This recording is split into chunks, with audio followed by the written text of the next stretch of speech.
सबसे पहले मैं ईश्वर का धन्यवाद देना चाहूंगी।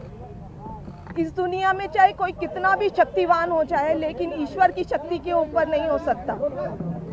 मैं जज साहब का भी धन्यवाद देना चाहूंगी, जिन्होंने इतनी हिम्मत दिखाई। अरविंद जी ने पूरा जीवन ईमानदारी से जिया है और उनका एक ही ध्येय है कि ये देश खूब तरक्की करे।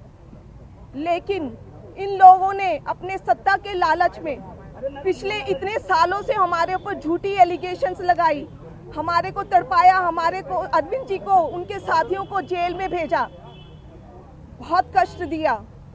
लेकिन मुझे विश्वास था कि ईश्वर हमारा साथ देंगे, सच की जीत होगी। मैं अपने उन साथियों का भी धन्यवाद देना चाहूंगी जो इस समय में हमारे साथ रहे। सबका बहुत बहुत धन्यवाद। सबसे पहले मैं ईश्वर का धन्यवाद देना चाहूंगी। इस दुनिया में चाहे कोई कितना भी शक्तिवान हो जाए, लेकिन ईश्वर की शक्ति के ऊपर नहीं हो सकता। मैं जज साहब का भी धन्यवाद देना चाहूंगी, जिन्होंने इतनी हिम्मत दिखाई। अरविंद जी ने पूरा जीवन ईमानदारी से जिया है और उनका एक ही ध्येय है कि ये देश खूब तरक्की करे। लेकिन इन लोगों ने अपने सत्ता के लालच में पिछले इतने सालों से हमारे ऊपर झूठी एलिगेशंस लगाई, हमारे को तड़पाया, हमारे को, अरविंद जी को, उनके साथियों को जेल में भेजा, बहुत कष्ट दिया। लेकिन मुझे विश्वास था कि ईश्वर हमारा साथ देंगे, सच की जीत होगी। मैं अपने उन साथियों का भी धन्यवाद देना चाहूंगी जो इस समय में हमारे साथ रहे।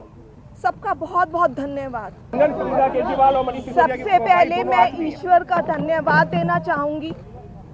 इस दुनिया में चाहे कोई कितना भी शक्तिवान हो जाए, लेकिन ईश्वर की शक्ति के ऊपर नहीं हो सकता।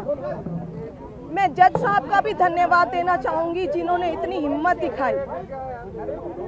अरविंद जी ने पूरा जीवन ईमानदारी से जिया है और उनका एक ही ध्येय है कि ये देश खूब तरक्की करे। लेकिन इन लोगों ने अपने सत्ता के लालच में पिछले इतने सालों से हमारे ऊपर झूठी एलिगेशंस लगाई, हमारे को तड़पाया, हमारे को, अरविंद जी को, उनके साथियों को जेल में भेजा, बहुत कष्ट दिया। लेकिन मुझे विश्वास था कि ईश्वर हमारा साथ देंगे, सच की जीत होगी। मैं अपने उन साथियों का भी धन्यवाद देना चाहूंगी जो इस समय में हमारे साथ रहे। सबका बहुत बहुत धन्यवाद।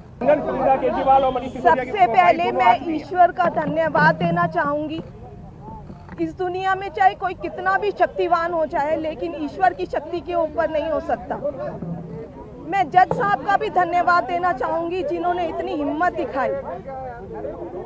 अरविंद जी ने पूरा जीवन ईमानदारी से जिया है और उनका एक ही ध्येय है कि ये देश खूब तरक्की करे। लेकिन इन लोगों ने अपने सत्ता के लालच में पिछले इतने सालों से हमारे ऊपर झूठी एलिगेशंस लगाई, हमारे को तड़पाया, हमारे को, अरविंद जी को, उनके साथियों को जेल में भेजा, बहुत कष्ट दिया। लेकिन मुझे विश्वास था कि ईश्वर हमारा साथ देंगे, सच की जीत होगी। मैं अपने उन साथियों का भी धन्यवाद देना चाहूंगी जो इस समय में हमारे साथ रहे। सबका बहुत बहुत धन्यवाद।